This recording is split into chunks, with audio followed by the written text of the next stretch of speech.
guys, welcome to day 2 of my 100 days of code. Alright, so to get started for today's session, we're going to be creating a new folder.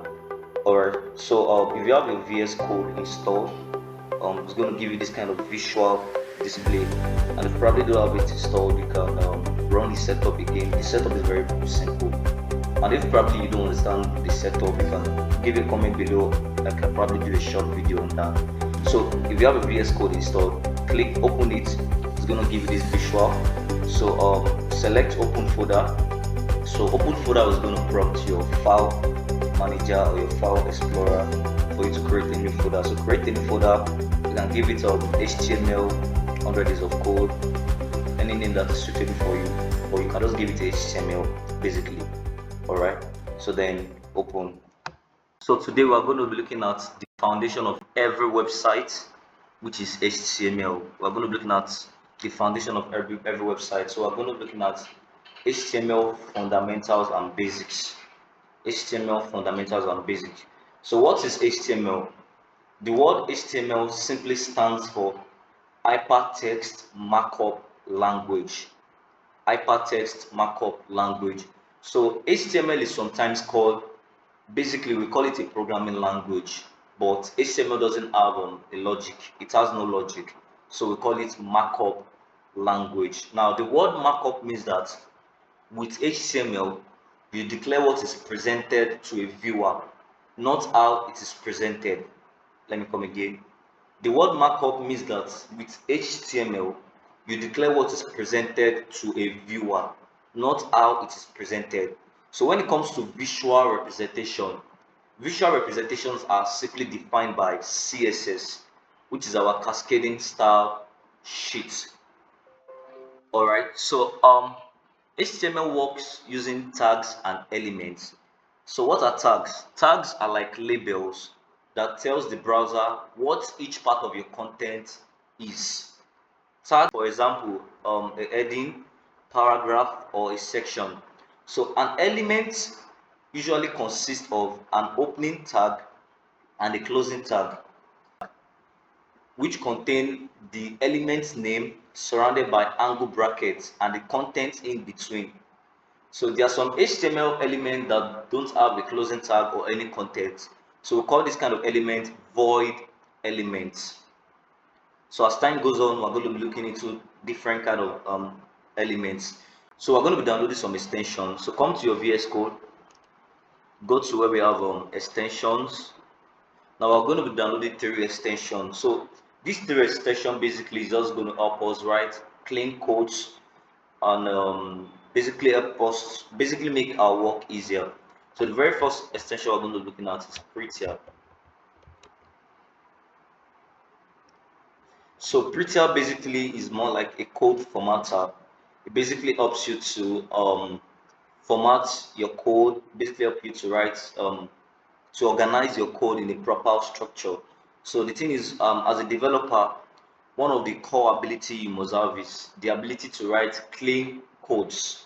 The ability to write clean codes, because if you are working in an organization where you have quite a lot of developers, the HOD or the team lead might probably want to review, everybody codes, or the testers basically. So if your code is not clean and properly structured, you might be asked to review or do some lot of changes. But having this extension is basically going to help you structure your code properly. Then the next one we're going to be looking at is S-links. So S-link basically help you to detect errors fast. It helps you to catch bugs fast on your code. Yeah, then lastly we're going to be looking at live. Yeah, lastly we're going to be downloading installing live server. Alright, so live server basically helps us to execute our codes on the browser, because once we start, we're basically just going to be writing some lines of text, some crazy lines of text. But basically what gives us the visual representation of those code is live server. So basically live server, we're going to be using live server to display the output of our code. Yeah, so those are the 3 extensions we're going to be looking at. We're going to be installing actually. So now let's go back to our Explorer. So I want you to come here. So here we have new file folder, refresh explorer. So we're going to be creating a new file. So come to this part, create new file. Now we're going to be creating our first HTML file. So we're going to be giving it index.html.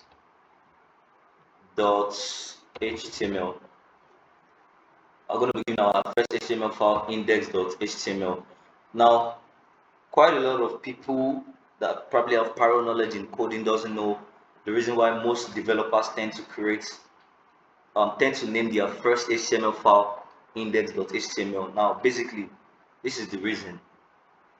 Naming the front page of a website index.html is very important for several reasons in the field of web development.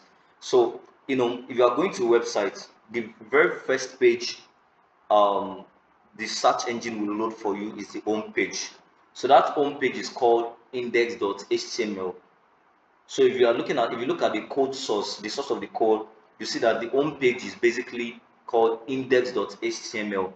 Now, naming the front page of a website index.html is very important for several reasons in the field of web development, particularly in the context of HTML and CSS fundamentals. So this convention has become a widely accepted standard for organizing and accessing web pages within a website. So the name index.html, it basically holds significance in terms of the default file that web servers look for. So it's just like when someone enters a website domain name in their browser, maybe on Google Chrome, Firefox. So when anyone enter a website domain name, maybe like gmail.com, instagram.com, the server automatically search for file name index.html to serve as the initial page, to serve as the default page. So if the server search for the code source, is looking through the code source of the website, and it can't find index.html, it will probably print out a 404 error. I believe most of you have seen that on quite a lot of websites. So the browser, whenever you enter a domain, the browser will automatically search for a file named index.html to serve as the initial page. And secondly, this eliminates the need for users to remember or type the exact file name. So by naming the front page of a website index.html, web developers ensure that the main page is readily accessible without the need for users to manually specify the file name in the URL. So secondly, the index.html naming convention aligns with the principle of website organization and structure. So it basically serves as a clear indicator of the primary or home page of a website. So on the website you can have home page, about us, contact us, quite a lot of pages. So when multiple HTML files are present within a website. So we're going to be looking at HTML document structures. So every website you see out there basically follow a structure. They basically follow a structure. So we're going to be looking at the structures of HTML. So we have the doctype, HTML, head, meta, title, body. So the following tags basically builds the structure of every website out there. So we're going to be looking at doctype, HTML, head, meta, title, and body. So the doctype basically is the first line of an HTML document preceding all other tags. It basically informs the browser about the version of HTML being used, and it helps ensure proper rendering of the page. So let me come again. So the doc type declaration is the first line of an HTML document preceding all other tags. It informs the browser about the version of HTML being used, and it basically helps ensure proper rendering of the page. Then we have the HTML tag. So the HTML tag is the root element of an HTML document. Then the head section contains metadata and other non-visible information. Then we have the title. which basically is the title of your document. So the title basically is the one displayed in the browser title bar. Then we have the body, which basically encompasses the visible content of the web page, including the text, the images, the interactive elements. So everything basically is inside the body. So let me just put it that way. All right, now we're going to be writing the codes. So let me clear this. All right, so the very first thing to declare when defining HTML is basically doctype. So like I said, doctype defines it basically informs the browser about the version of HTML being used. So looking at this, I have my doctype in capital letters. So basically, um, I'm simply telling the browser that I'm currently on the latest version of HTML. So the latest version of HTML is HTML5. So in HTML5, we declare our doc type in capital letters. So if I decide to declare my doc type in small letter, it's basically still going to work, but it won't give me that latest kind of experience. So in the latest version of HTML, which is HTML5, our doc type is declared in capital letters. All right, so now if you notice, my VS Code is kind of giving me auto completion of code, basically because I have GitHub Copilot. So once you have once you have your VS Code installed, you definitely see a kind of pop-up of GitHub Copilot, so you can easily sign in and it basically think along with you whenever you're typing. All right, so we have the document, the doc type. So after the doc type, we have HTML. So like I said, the HTML tag is the root element of an HTML document. Now, if you notice, I have um if you look at it, I have this equality sign around my HTML text. I have this equality sign around my HTML text. So for the first one, I have the less than equality sign and the greater than equality sign. So if you notice, um for the second HTML text, I have the less than equality sign and a kind of forward slash. So for this, we call this first one opening tag. We call it opening tag. Then we call this closing tag. So for opening tag, you basically have just the less than equality sign and the greater than equality sign. So for closing tag, you have the less than equality sign followed by a forward slash, then the greater than equality sign. So these are what we call tag. Now look at this. This HTML right here is a tag. Is a tag having opening and closing tag. But we have some other tags that are called self-closing tag. So we're going to be treating that as time goes on. So basically we call this opening and closing tag. So now we have the HTML, then we're going to have our head, the head tags basically.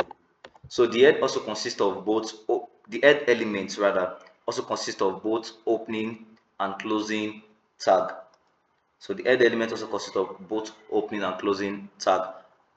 So the head basically, if you go to, if you create a new tab or click the plus icon on your browser, creating a new tab, right? So if you create a new tab on your browser and you probably search for something, you notice that whatever you search for will be updated in that tab. So basically, that tab, everything happening in that tab is basically the head. I don't know if you guys get that illustration. So the head section is basically the one showing the update of what you just searched for in the tab. All right, so after the head we have the title. So the title also have both opening and closing tag. So just note that what separates open from closing is the forward slash. Closing tag have forward slash, open tag doesn't have forward slash. Then sorry, before the head we have meta, right? Yeah, we have meta, then followed by title. Yes, so you can always declare this, followed by title. Then we have lastly we have body. So the title and meta comes in between the opening and closing tag of the head element. The title and meta tag comes in between the opening and closing tag of the head element, while the body basically comes so the body, the head and the body is subject to HTML tag.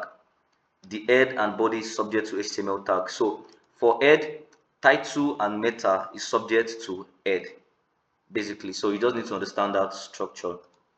So basically, this is the simple structure of how an HTML document is being defined. So this is how the structure works. So every website you are seeing out there today, we're basically structured with this concept. So we have doctype, which defines the document type of HTML. We have HTML, which represents the root of an HTML document. We have the head, which represents a collection of metadata.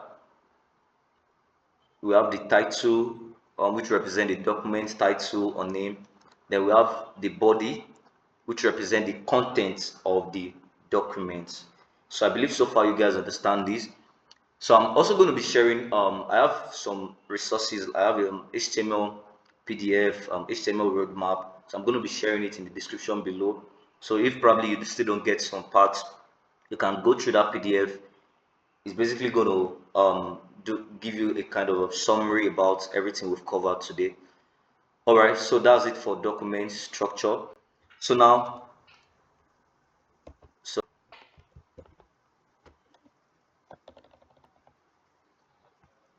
all right, so we're going to be looking at headings. So headings can be used to describe the topic they precede, and they are defined with H1 to H6 tags. So H1 defines the most important heading. Then H6 defines the least important heading. So when it comes to hierarchy, H1 is in terms of font size, in terms of font weight, H1 is the biggest, followed by H2, H3, H4, H5. Then we have H6, which is the least of them all. So let me come back to my index.html. So like I said, H1 to H6 basically have both opening and closing tags. So I'm going to be calling them in my body. So in the body, let's have H1. So you can basically just type. So in VS Code has this kind of tip structure. Basically, when you type H1 and you press enter on your keyboard, it will basically give you the opening and closing tag. You don't have to type everything manually. So I have H1, so I'm going to give this heading 1, then H2, heading 2, and H3, heading 3, and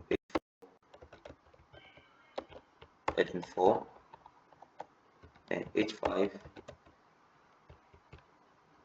heading 5, then H6, heading 6.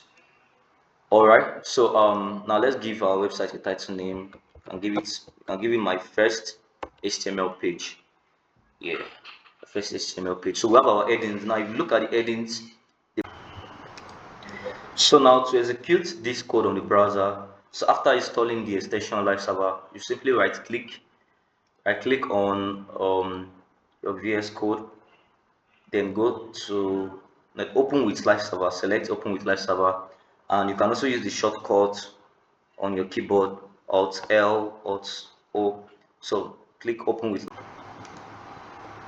All right, so now looking at it from H1 to H6, now you can see that in terms of font size and font weight, H1 is bigger than everything. So followed by, so you can see the hierarchy. We have heading 1, followed by heading 2, heading 3, heading 4, heading 5. Then heading 6 is the least of them all. All right. All right. So next we'll be looking at paragraphs. So basically, under paragraph, we're going to be looking at P. We're going to be looking at BR. We're going to be looking at pre.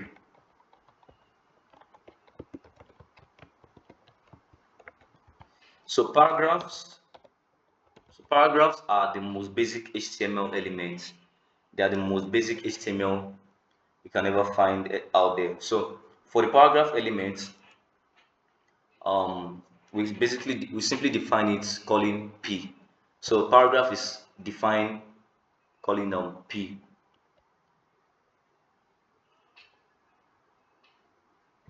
Alright, so we're going to be looking at paragraph.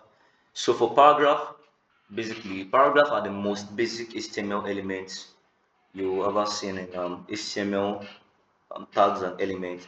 So the element P defines a paragraph. The element BR inserts a single line break. Then we have pre. It defines a pre-formatted text. So P defines a paragraph. BR inserts a single line break. Then pre defines a pre-formatted text. Alright, so let's go back to our code.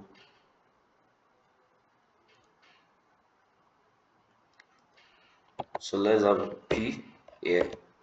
So this, now if you notice, every text I've been writing basically is in between the opening and closing tag. So if any content or text you're adding to you're adding in your code has to be in between opening and closing tag. So if you are putting any content outside the scope of the tag, it won't give you the proper output you need. So you have to make sure that every text and content you are bringing has to be in between the opening and closing tag. So let's have this is a paragraph. Then we have BR. So for BR basically is a self-closing tag. It's basically a self-closing tag. Now self-closing tags are tags that don't have opening and closing tag. They are simply self-closing. So examples of self-closing tags are we have BR, we have inputs, sorry, we have image, we have image, we have quite a lot. So but I'm going to be treating that in the course of the training. So let's just look at BR. So BR basically defines a single line break. It basically defines a single line break. So whenever you execute your code on the browser, every text you're writing is going to be displayed in an inline view. It's going to be displayed horizontally. So let's assume I want to bring this paragraph down to like the next line. I'm simply going to add BR. So adding of BR here will simply break the paragraph to the next line. So that's basically how BR works. It's basically it starts a single line break. So now let me view it on my browser so we can see it. So make sure you right click to view on your browser, right click and select open with live server. Yeah, can you guys see now? I have my paragraph on the next line. So basically adding of BR breaks my paragraph to the next line. And lastly we have pre. So pre basically help us to define a a pre-formatted text. It helps us to define a pre-formatted text.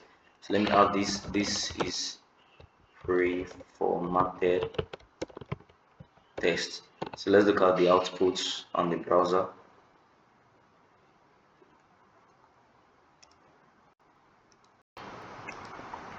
Now can you see it gave the text a kind of different font family, a different font style, totally different from what the browser has been giving us, totally different from the default font style of HTML. So basically we use pre tag to get this kind of outputs. Alright guys, so that will be all for today. So I want you guys to click the subscribe button, hit the notification bell so you get notified as I drop clips for each of the days section. And I also want you to like and share, comment if possible, like and share to your friends that you feel probably they want to transition into web development and they probably don't have the right resources or the right platform to learn. So this channel promises to be a kind of a huge opportunity for you to build yourself, to learn, to build and upskill yourself in web development. Alright guys, so see you in the 3.